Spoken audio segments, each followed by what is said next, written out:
नमस्कार, स्वागत है सभी का समाचार कैरी में। दलाल खाप 84 के प्रधान चौधरी भूप सिंह दलाल की अध्यक्षता में आसौदा गांव में हुई पंचायत ने बहादुरगढ़ विधानसभा क्षेत्र से रमेश दलाल की उम्मीदवारी पर लगाई मुहर। दलाल खाप ने सर्वसम्मति से रमेश दलाल का समर्थन करते हुए उनके प्रति दलाल खाप के समर्थन से जुड़े सभी संशयों को दूर कर दिया है। खाप 84 की तरफ से सार्वजनिक अपील जारी की गई, जिसमें बहादुरगढ़ के सभी मतदाताओं से रमेश दलाल को समर्थन देने की बात कही। अपील पत्र पर 84 के प्रधान चौधरी भूप सिंह दलाल, आसौदा 12 के प्रधान चौधरी कपूर सिंह, दलाल खाप 84 के सचिव चौधरी दयाराम और प्रवक्ता कैप्टन मान सिंह ने हस्ताक्षर किए।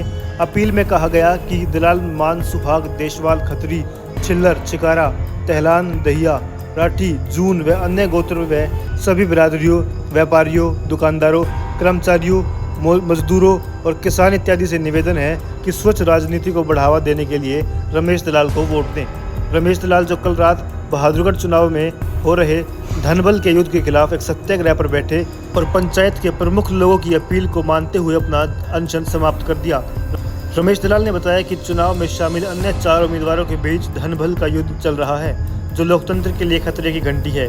उन्होंने यह भी कहा कि ऐसी स्थिति में स्वच्छ चुनाव कराना मुश्किल हो गया है और यह हमारे लोकतांत्रिक मूल्यों को चोट पहुंचा रहा है। इस चुनाव में दलाल खाप 84 की आधिकारिक घोषणा के बाद से रमेश दलाल की स्थिति और मजबूत हो गई है और यह चुनाव अब स्वच्छ राजनीति और लोकतंत्र की रक्षा के लिए एक बड़ा मंच बन चुका है। बहादुरगढ़ के मतदाताओं से अपील की गई कि वे सभी जाति धर्म और वर्ग से ऊपर उठकर रमेश दलाल को अपना समर्थन दें।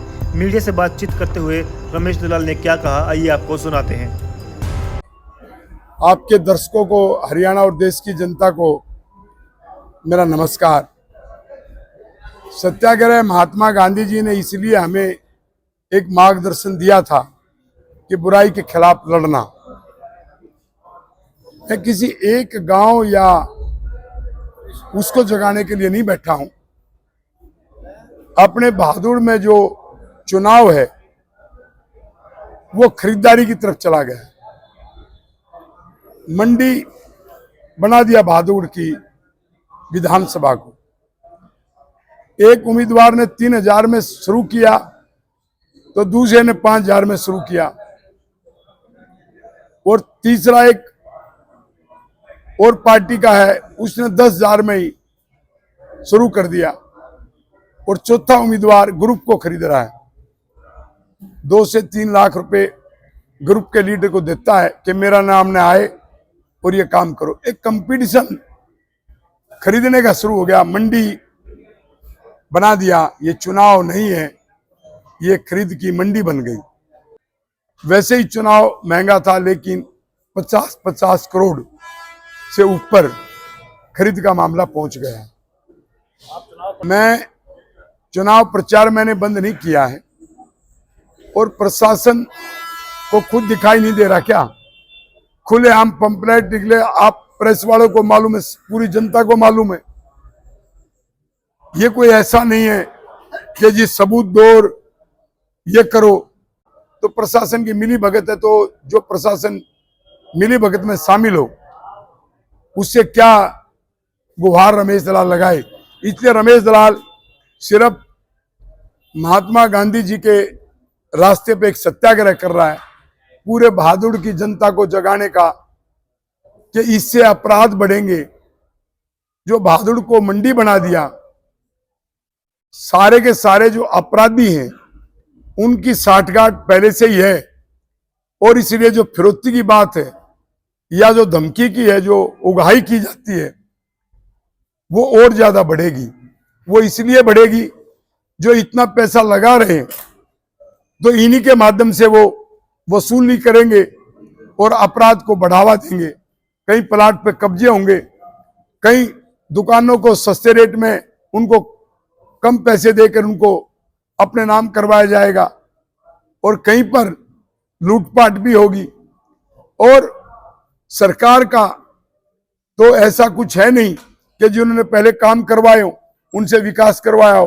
तो बहादुर का चुनाव एक उम्मीदवार से शुरू हुआ और बाद में तीनों उम्मीदवार भी उसी रास्ते पे चले गए।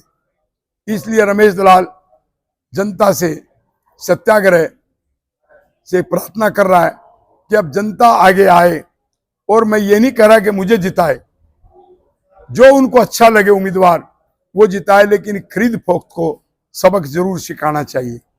ये बहादुरगढ़ बहादुरों का गढ़ है। यदि यही सब चला तो बहादुर का पहले ही एक आपने देखा सलम बना दिया था, अब नक्सलवाद की तरफ बहादुर बढ़ेगा, क्योंकि अमीर गरीब की जो खाई जो पैदा की और फिर उसके बाद में उनको लालच डाल दिया, और लालच इतना भयंकर कि मैं आपको बता नहीं सकता। एक उदाहरण के रूप में चाहे रमेश दलाल ने 500 करोड़ रुपए किसानों का या किसी वर्ग का फायदा करवाया, वो 500 करोड़ रुपए न दिखाई दे करके आज लोगों को 3,000 रुपए, 5,000 और 10,000 रुपए दिखाई दे रहे हैं। एक जागृति लाने के लिए मैं सत्याग्रह कर रहा हूं। मैं अपने लिए वोट की अपील नहीं कर रहा हूं, मैं जागृति लाने के लिए सत्याग्रह कर रहा हूं कि बहादुर के लोगों को सोचना चाहिए कि हमने इस बहादुर को क्या बनाना है, क्योंकि बहादुर को जितना विकृत कर दिया, जितनी राजनीति में गंदगी फैला दी, उस गंदगी को हम सब मिलकर आगे कोशिश भी करेंगे तो भी सफाई नहीं हो पाएगी। इसलिए इस गंदगी को, जो राजनीति में प्रदूषण इतना पैदा कर दिया, उसको साफ करने की जरूरत। अभी मैं कुछ नहीं कह सकता, क्योंकि जागृति के लिए है। ये कोई ऐसा नहीं है कि भाई मेरी कोई सरकार से कोई बड़ी मांग है, तो जनता में तो जब जागृति आ जाएगी, मुझे लगेगा जागृति आ गई, तो उसी समय तक ये सत्याग्रह रहेगा। मैं जनता से एक ही अपील करना चाहता हूं कि आप सबको देखें। मैं ये नहीं कह रहा कि आप रमेश दलाल ही अच्छा है, आप खुद परीक्षा लें, कोई भी आपको अच्छा लगे। कम से कम जो शराब बांट रहे, जो खुलेआम जिन्होंने रेट शुरू करके और आज सारे उम्मीदवार उसमें लग गए, वो एक तरह से खुली लूट है, प्रजातंत्र की लूट है, वोट की खरीद की मंडी बना दिया बहादुर को। इस पे जो अच्छे लोग उनको सोचना चाहिए। मेरे जैसे को अवसर मिला तो मेरा विजन तो अनाज मंडी कब की हमारी बहादुर की उड़ चुकी, 35-40 साल पहले हमारे व्यापारी और कहीं शिफ्ट होना पड़ा। जो गरीब, जो वैश्य समुदाय के, वो बेचारे वहां बैठे छोटे मोटे काम के लिए, तो कभी भी उनका रिहेबिलिटेशन, पुनर्वास नहीं हुआ। या डायमंड मार्केट आनी थी, वो डायमंड मार्केट नहीं आई। यहां विकास के नाम पे सबसे पुराने सेक्टर 6 का, उसकी ड्रेनेज का सिस्टम भी नहीं है। नई सिटी बनी अच्छी ओमेक्स, उसमें हमेशा पानी भरा रहता है, तो पुरानी भी गर्त में, नई भी गर्त में, लाइन पार पूरी सलम, और लोगों को आदत डाल दी नशे की, और ऊपर से अब खरीद की। तो खरीद की सबसे बड़ी जो मंडी है, उसको दुरुस्त करने का काम मेरे बहादुर के लोग कर सकते हैं। मैं बहादुर के लोगों को और इस बहादुरगढ़ को अपना भगवान समझता हूं, और मेरी भगवान से यही प्रार्थना है कि वो न्याय करे, कम से कम इस खरीद के ऊपर लगाम लगाए। और रमेश दलाल अच्छा नहीं तो किसी भी अच्छे आदमी को जो खरीद नहीं कर रहा, उसको वो वोट दे करके इस बहादुर की आन बान शान बचाए।